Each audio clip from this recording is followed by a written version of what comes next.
Hello and welcome two bit innings. साथ में मिलके शुरू करते हैं जिंदगी की दूसरी इनिंग। 65,000 यूएस डॉलर पे एक बिटकॉइन, मतलब कमाल है यार।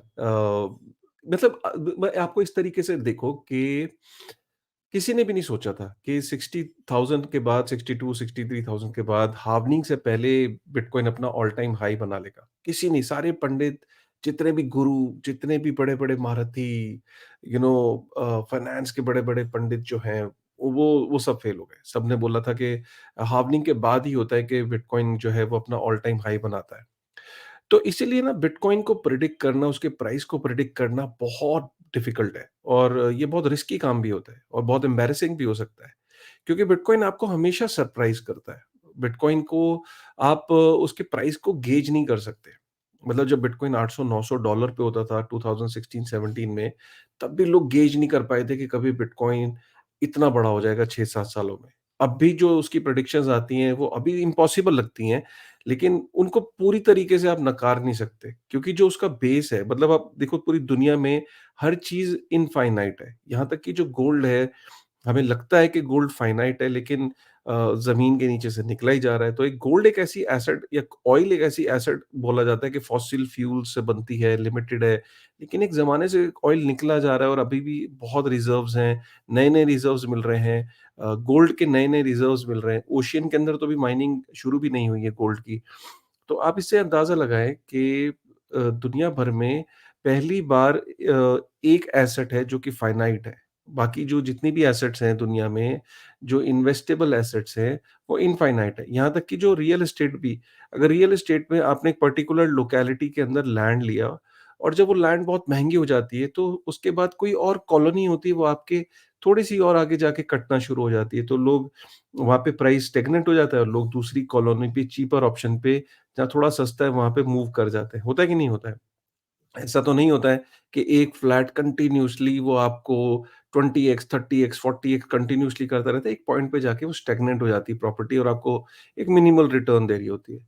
क्योंकि दुनिया में हर चीज़, हर एसेट जो है वो कहीं न कहीं इनफ़ाइनाइट है। पहली बार एक फ़ाइनाइट डिजिटल कमोडिटी की हम बात कर रहे हैं, और सारी चीज़ें इनफ़ाइनाइट हैं, ये फ़ाइनाइट है, तो आप समझ सकते हैं कि ये एक तरीके की मैग्नेट बन चुकी है। ये जो डिजिटल कमोडिटी है, जो फ़ाइनाइट है, वो एक तरीके की मैग्नेट बन चुकी है कि सारी जितनी भी इनफ़ाइनाइट चीज़ें हैं, वहाँ से पैसा निकल के इसकी तरफ अट्रैक्ट हो रहा है। जैसे-जैसे इसकी समझ आ रही है, वैसे-वैसे इसके अंदर रुझान बढ़ रहा है, और अब ये तेज़ी से इसलिए हो रहा है क्योंकि जो बड़े-बड़े इंस्टीट्यूशंस हैं, जैसे ब्लैक रॉक, फिडेलिटी, ये जो बड़ी-बड़ी अब बैंक्स हैं, बड़े-बड़े फाइनेंशियल इंस्टीट्यूशंस हैं, इनकी वजह से भी हम बिटकॉइन के अंदर एक इंटरेस्ट बनता हुआ देख रहे हैं। और अभी आपको ये लगता होगा कि बस ये ऑल टाइम हाई टच करके नीचे आ जाएगा। देखिए, बिटकॉइन की जर्नी में अप्स एंड डाउन्स होते रहेंगे। वो नए मकाम हासिल करेगा, फिर करेक्शंस होंगी, फिर नए हासिल करेगा, फिर करेक्शंस होंगी। इसीलिए जब आपको बिटकॉइन के अंदर एंटर करना है, तो एक लंबे पर्सपेक्टिव के साथ एंटर करेंगे, तो डेफ़िनेटली आपको लॉन्ग टर्म में हमेशा बिटकॉइन आपको ग्रो करता हुआ ही दिखेगा लॉन्ग टर्म में, जब लंबा होराइज़न होगा। अभी भी अगर पिछले 3 साल से लोगों ने स्ट्रगल किया बेयर मार्केट में, 1000 दिन से वेट कर रहे थे। अब 1000 दिन से आप वेट कर रहे थे, अब अचानक एवरीथिंग हैज़ रियली चेंज्ड। तो अगर आपने एक हार्वनिंग से दूसरे हार्वनिंग को तक का आपके अंदर पेशेंस है, तो और इस एसेट क्लास में आप डेफ़िनिटली एंट्री ले सकते हो, बिना किसी हिचक के। लेकिन अगर आप सिर्फ़ इसलिए आए हो कि यार बड़ी ट्विटर पे मैं बातें सुन रहा हूँ और चलो मैं इसमें थोड़ा-सा इन्वेस्ट कर देता हूँ और 6 महीने बाद पैसे निकाल लूँगा। हो सकता है आप निकाल भी लो, लेकिन हो सकता है कि आप शॉर्ट टर्म के लिए आओगे, तो आपको यहाँ पे 800-800 दिन, 900 से 1000 दिन भी वेट करना पड़ सकता है। यही है सच्चाई। तो अ, अच्छी चीज़ है। आज के कुछ चीज़ें हैं बहुत इम्पोर्टेंट है, उनको मैं यहाँ पे शेयर करने की कोशिश करता हूँ। थोड़ा इंट्रोडक्शन थोड़ा लंबा हो गया, सॉरी फॉर दैट। ठीक है, तो मैं इसको आज अपनी चीज़ों को शेयर करता हूँ। Bitcoin right now is at 64,969। मज़ा आता है इसको देखने का, मतलब अभी राइट नाउ इट्स अगेन 65,000 से ऊपर चल रहा है। 24 आवर की रेंज में देखें तो 65,500 के आसपास ये टच करके आया है, ठीक है? सो ये बिटकॉइन की बात है। अगर हम इसको देखें तो एक जो आज का जो टाइटल है, एक कोई मिस्टीरियस, उनको नाम दे दिया गया है, एक मिस्टीरियस एड्रेस है, मिस्टर 100। कोई भी हो सकता है, ये अमेज़न भी हो सकता है, ये मेटा भी हो सकता है, ये कोई बहुत बड़ा बैंक हो सकता है, कोई हांगकांग का बैंक हो सकता है, कोई ईटीएफ की प्लानिंग कर रहा है, कोई कंट्री ये वो हो सकता है, कोई कंट्री हो सकती है, कोई भी हो सकता है। बट जो भी है भाई, पिछले कुछ दिनों में इसने 54,164 बिटकॉइन इकट्ठे कर लिए हैं, which is like close to 3 billion US dollar, मतलब 54,164 बिटकॉइन इसने बाय कर लिए हैं।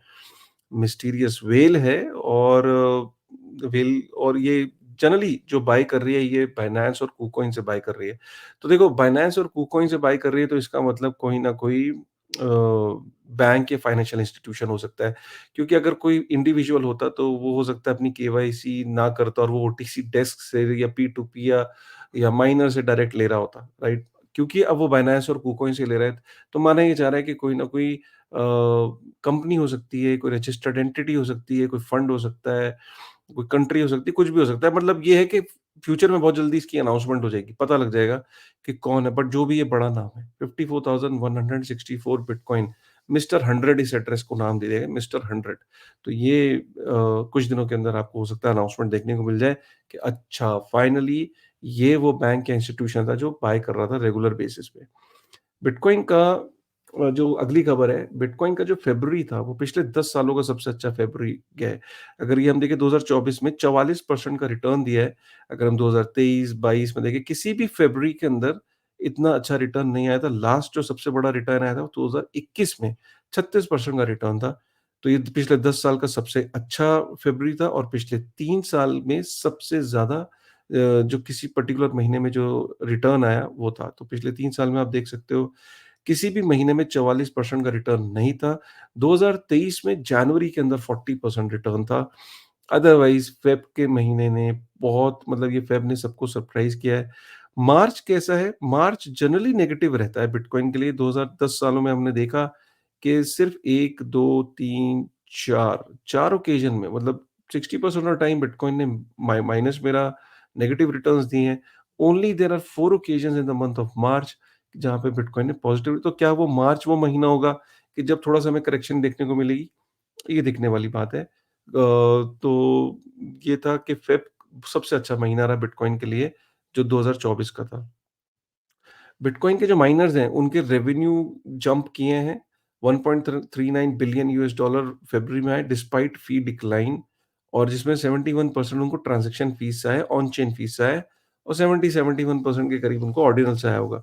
ये डिस्कस करना इसलिए ज़रूरी है क्योंकि लोगों का ये आकलन है कि जैसे ही हार्डनिंग आएगी, थोड़े से हिकअप्स आएँगे, बिटकॉइन के जो माइनर्स हैं जब रिवॉर्ड आधा हो जाएगा तो वो बिटकॉइन को बेचेंगे अपने खर्चों को पूरा करने के लिए, क्योंकि खर्चे तो फिक्स्ड होते हैं।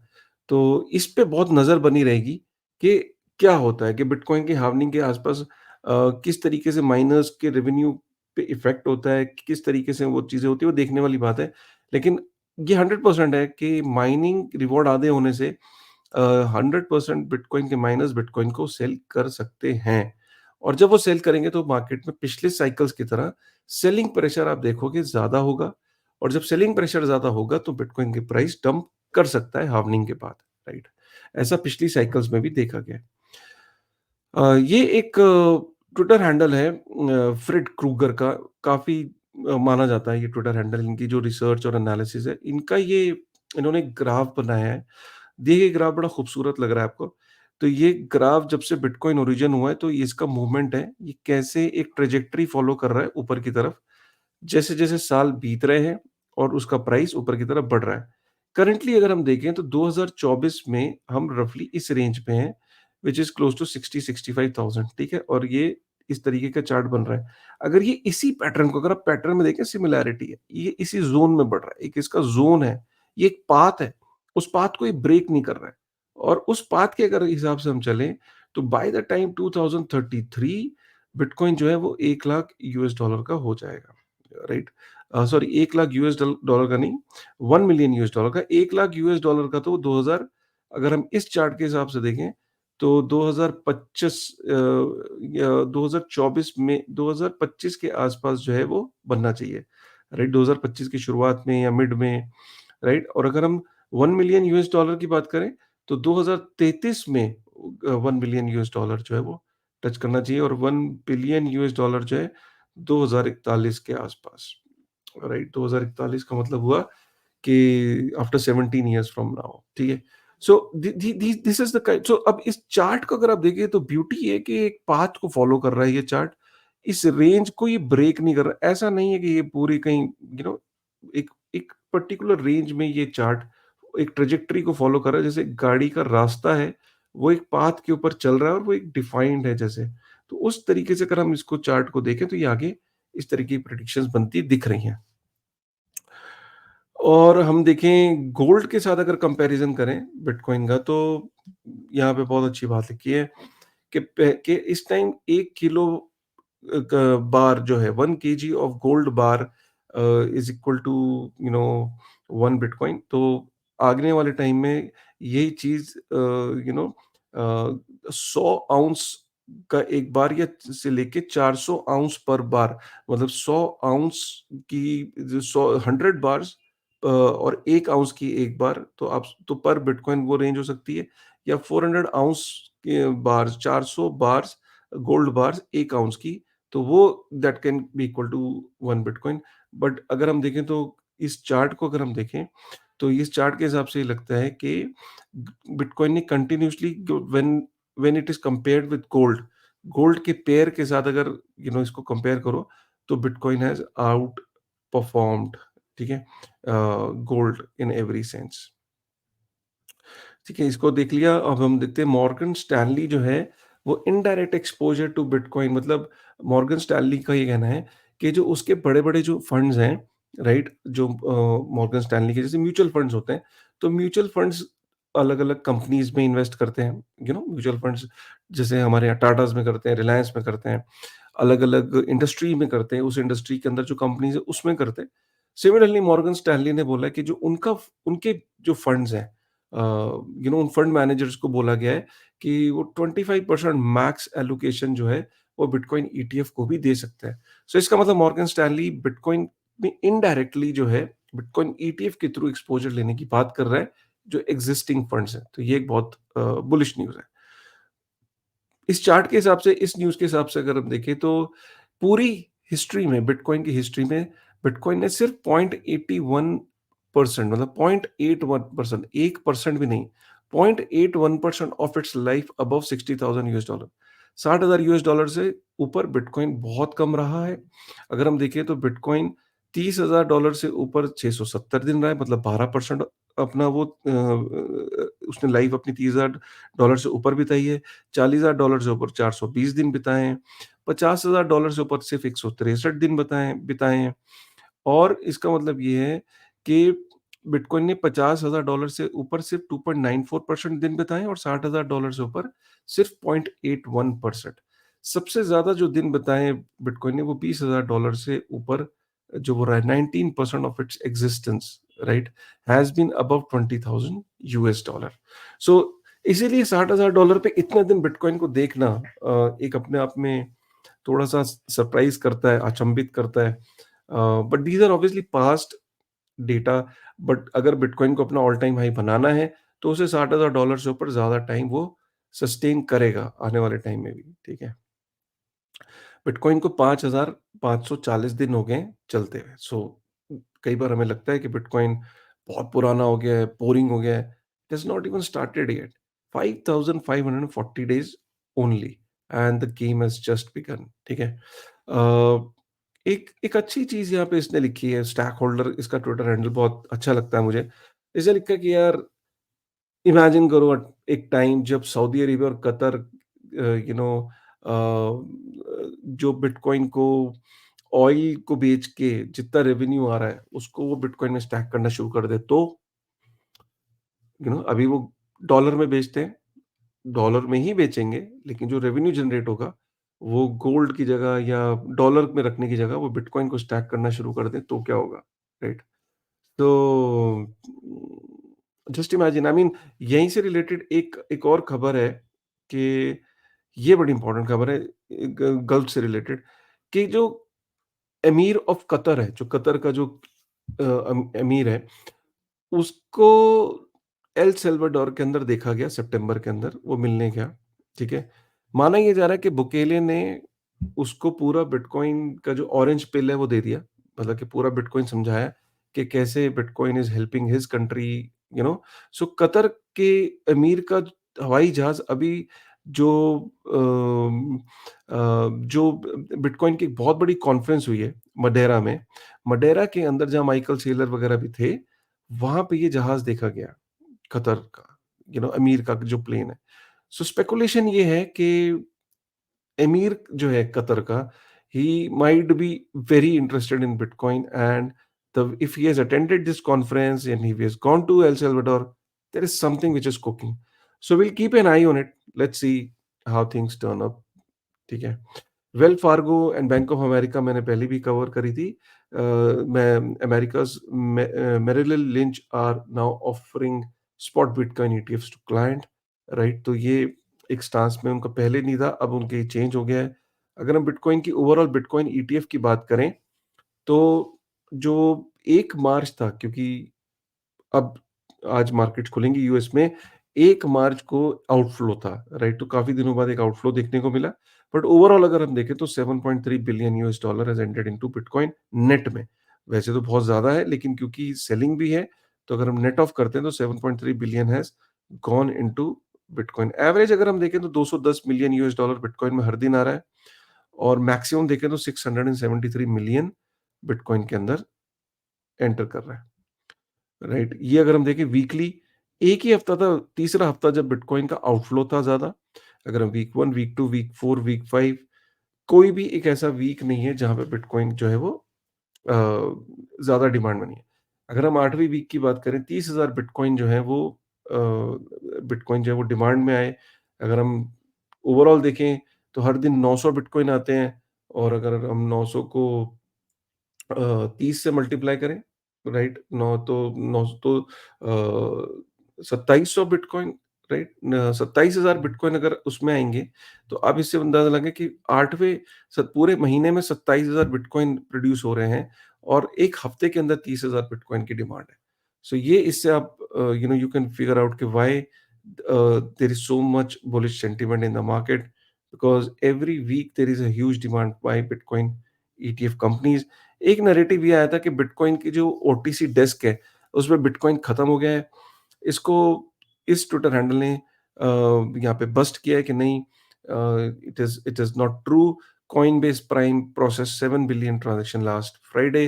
जिनका ये कहना है कि ओटीसी डेस्क के जो एड्रेसेस होते हैं, उनको फिगर आउट करना बहुत चैलेंजिंग होता है, और ये क्लेम कि ओटीसी डेस्क पे बिटकॉइन खत्म हो गया है, इज़ एब्सोल्यूटली नॉनसेंस। ऐसा नहीं है।